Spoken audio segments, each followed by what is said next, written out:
Hello, আসসালামু আলাইকুম। আমি জুয়েল চৌধুরী। আজকে আপনাদের সামনে আরো একটি অত্যন্ত খুশির খবর নিয়ে উপস্থিত হয়েছি। আম আমাদের খুবই প্রিয় অত্যন্ত কাছের মানুষ সোহাগ রানা ভাই।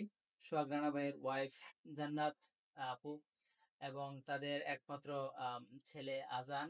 তাদের সবারই কানাডার ওয়ার্ক পারমিট ভিসা এবং পার্মানেন্ট রেসিডেন্সির কনফার্মেশন এসেছে। এই খুশির খবরটা আপনাদের সাথে শেয়ার করার জন্য আজকে আমরা উপস্থিত হয়েছি। আ কথা বেশি না বাড়িয়ে চলুন সোজা আমরা চলে যাচ্ছি জান্নাতুল ফেরদৌসের কাছে, যিনি কিনা অ্যাপ্লিক্যান্ট ছিলেন।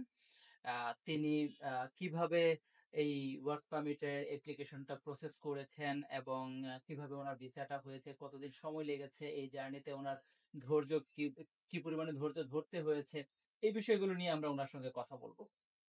তো চলুন ১ম এ যাই আমরা জান্নাতুল ফেরদৌসের কাছে।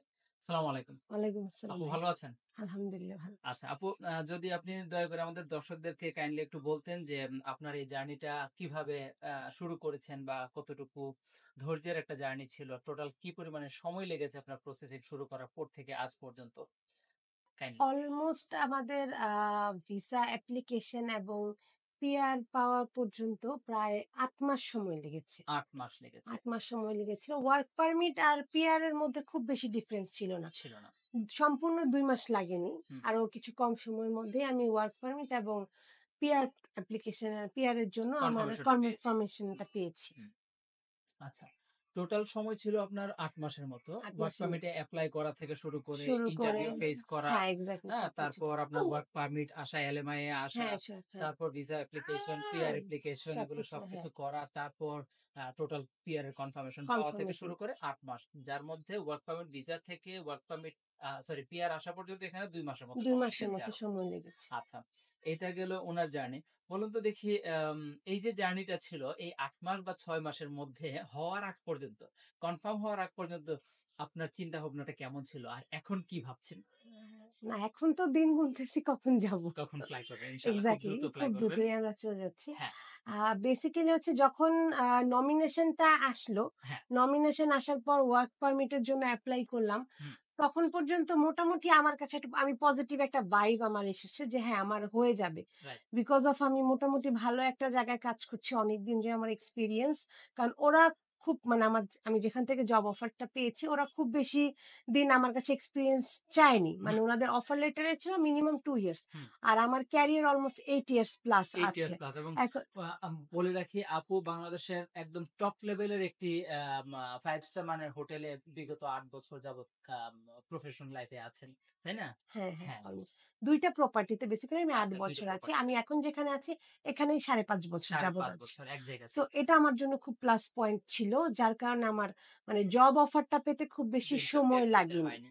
আর যেহেতু আমার মোটামুটি ভালো একটা মানে IELTS এর স্কোর সবকিছু মিলে আমার কাছে ফার্স্ট থেকেই মনে হচ্ছে যে হ্যাঁ, আমার ভিসাটা হয়ে যাবে। ইনশাআল্লাহ। আল্লাহর প্রতি একটা অশেষ রহমত ছিল। আর আপনারা আমার ভিসা প্রসেসিং এ মোটামুটি আমাকে একটা গাইডলাইন দিয়েছিলেন যেটা আমাকে অনেক হেল্প করেছে। জি।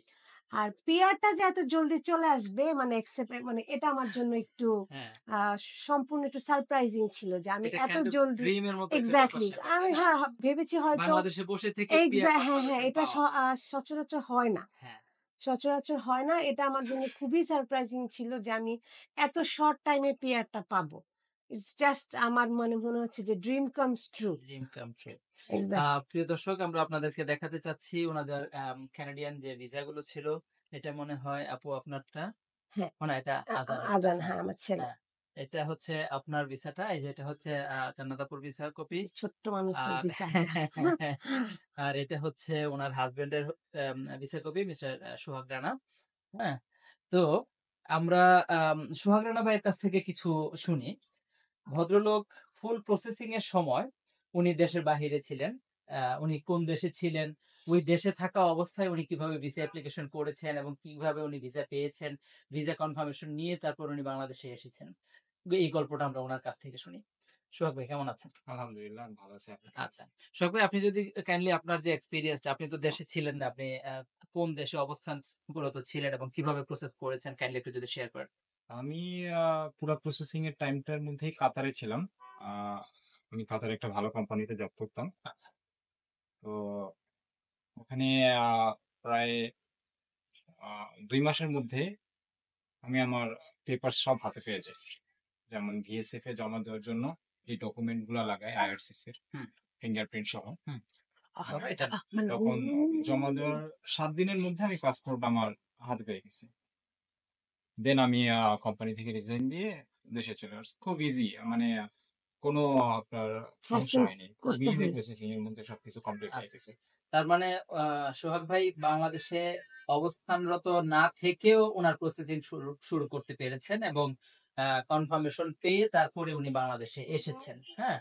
তো ওনার কাছ থেকেও আমরা এটা শুনলাম। পার্মানেন্ট রেসিডেন্সি বাংলাদেশ থেকে আসলে কনফার্মেশন পাওয়াটা খুবই ডিফিকাল্ট। এটা এতটা সহজ বিষয় নয়। হুম। আবার আপনি যদি প্রপার স্কিলফুল হয়ে থাকেন এবং সঠিক চ্যানেলের মাধ্যমে যদি প্রসেস শুরু করতে পারেন, এতটা অসম্ভব কিছুও নয়। সম্ভব বাট কঠিন। এবং অথেন্টিক চ্যানেল খুঁজে বের করা কিংবা অথেন্টিক মানুষের সহায়তা নেয়া, সাপোর্ট নেয়া। আম আমরা এখানে ইমিগ্রেশন ল ফার্ম হিসেবে আমরা আপনাদেরকে সম্পূর্ণ জার্নিটাতে সব ধরনের সহায়তা থেকে শুরু করে সব ধরনের গাইডলাইন দিতে পারবো। কিভাবে আপনার প্রোফাইলটা রেডি করবেন, কিভাবে আপনার ইসিএ টা করবেন, কিভাবে আপনি আম ইংলিশটার দিক দিয়ে আপনি রেডি হবেন। তারপর আ জব অফারের জন্য এপ্লাই করবেন। এলএমআই এর জব অফার আসবে। তারপর আপনার ভিসা অ্যাপ্লিকেশনের জন্য কিংবা পিআর এর জন্য কিভাবে এপ্লাই করবেন। নমিনেশন আসার পর যে কাজগুলো আছে সেগুলো কিভাবে করবেন। সার্বিক সহায়তা আমরা করতে পারবো আপনাদেরকে এবং করে যাচ্ছি আমরা। আশা করি ইনশাআল্লাহ জান্নাত আপু এবং সোহাগ ভাই খুব দ্রুত কানাডায় পাড়ি জমাবেন এবং ওনাদের সুন্দর একটি জীবন শুরু হবে। ওনাদের একটি ফুটফুটে সন্তান আছে, যার অনাগত ভবিষ্যৎ ইনশাআল্লাহ অনেক ভালো হবে। আমরা আশা করি, আমরা দোয়া করি তার জন্যেও। সে যেন ওখানে যেয়ে সুন্দর একটি জীবন শুরু করতে পারে। এবং ইনশাআল্লাহ এভাবেই আমরা আরো একদিন অন্য কোনো একজন ভাই বা বোনের কিংবা ভাই বোনদের সফলতার গল্প নিয়ে আপনাদের সামনে আবারও উপস্থিত হব। সেই পর্যন্ত সবাই ভালো থাকুন। আসসালামু আলাইকুম।